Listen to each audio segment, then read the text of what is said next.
Hello guys, अस्सलाम वालेकुम। Welcome to my channel guys.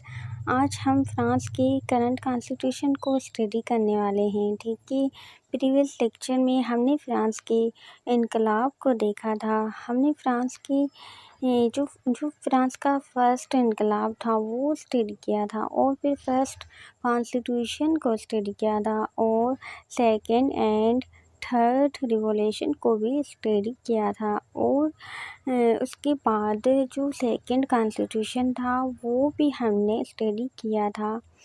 जो वो जितने भी मोनार्क थे वो सब हमने स्टडी किए थे, और Napoleon Bonaparte, Napoleon third, Robespierre and Louis Philippe, इन सबको हमने स्टडी किया था।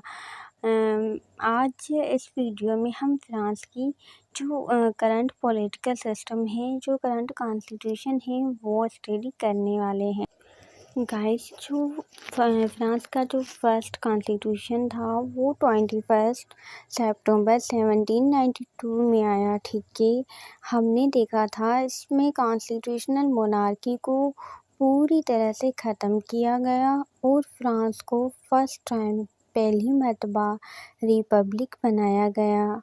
और इसमें हमने देखा डायरेक्टरी रूल भी आया था।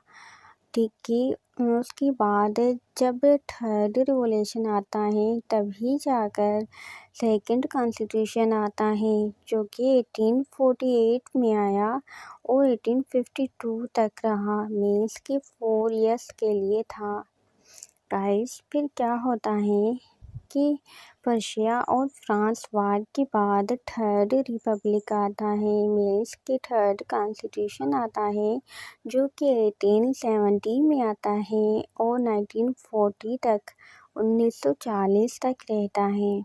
फिर क्या होता है कि सेकेंड वर्ल्ड वार जो है वो स्टार्ट हो जाती है।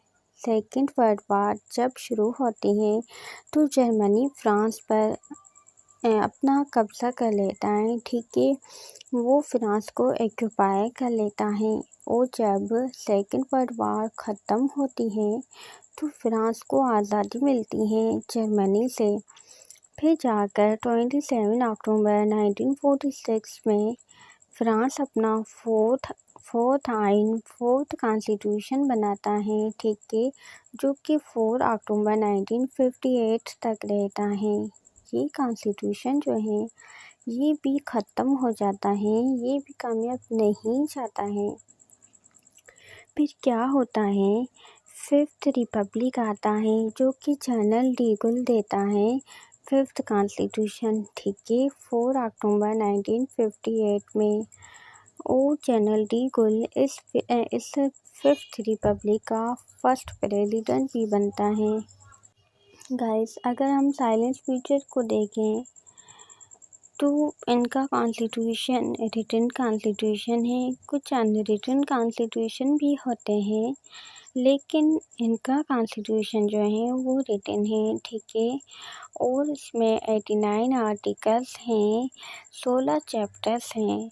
जो सॉवरेंटी है, सॉवरेंटी बिलोंग टू पीपल है।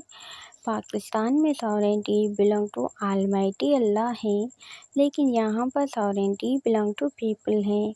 और जो प्रेम्बल है, प्रेम्बल में जो फंडामेंटल राइट दिए गए थे ठीक के लोगों को, फ्रेंच रिवॉल्यूशन के पीरियड में उन्हें एज ए प्रेम्बल रखा गया है। इनकी जो बाईकैमरल हैं, बाईकैमरल लेजिस्लेचर हैं, वो बाईकैमरल हैं। ठीक है, जिसमें 2 हाउस हैं, एक है सेनेट और एक है नेशनल असेंबली। पाकिस्तान की जो लेजिस्लेचर हैं वो भी बाईकैमरल हैं, जिसमें 2 हाउस हैं, एक है सेनेट और एक है नेशनल असेंबली। इसमें कॉन्स्टिट्यूशनल बॉडीज़ हैं, ठीक है, जिसमें 5 मेंबर होते हैं, और यूनिटरी सिस्टम है, और ये एक रिपब्लिक स्टेट है। ठीक है, यूनिटरी सिस्टम में इनकी जो सेंट्रल गवर्नमेंट है वो पावरफुल है, और पाकिस्तान में फेडरल सिस्टम में ठीक है, मीन्स के कुछ पावर्स जो हैं वो सेंट्रल गवर्नमेंट के पास होते हैं, और कुछ पावर्स जो हैं वो प्रोविंशियल गवर्नमेंट में डिवाइड होते हैं। पार्लियामेंट्री सिस्टम, ठीक है, इनकी जो पार्लियामेंट है वो सुप्रीम है, authoritarian less freedom. France is a republic secular state, India की तरह फ्रांस भी सेक्युलर स्टेट है और जो अमेंडमेंट है वो 35 मेजॉरिटी के साथ होती है। Now we see president. President जो है वो इलेक्ट होता है बाय डायरेक्ट इलेक्शन। 2 राउंड बेल्ट होते हैं इसमें, ठीक है, जो मेजॉरिटी से विन करता है वही प्रेसिडेंट ऑफ फ्रांस बनता है। 5 इयर्स इनकी टर्म होती है। अगर हम पावर्स को देखें तो प्रेसिडेंट को रेफरेंडम का पावर है, रिजोल्यूशन का पावर है, नेशनल असेंबली को डिसॉल्व कर सकता है और रिजोल्यूशन के बाद 20 डेज़ के अंदर अंदर इलेक्शन कराए जाएंगे। अगर 20 डेज़ के अंदर नहीं कराए जाते तो फिर 40 डेज़ के अंदर एनी हाउ इलेक्शन कराए जाएंगे। और जुडिशरी पावर्स हैं, अपॉइंटमेंट के पावर्स हैं।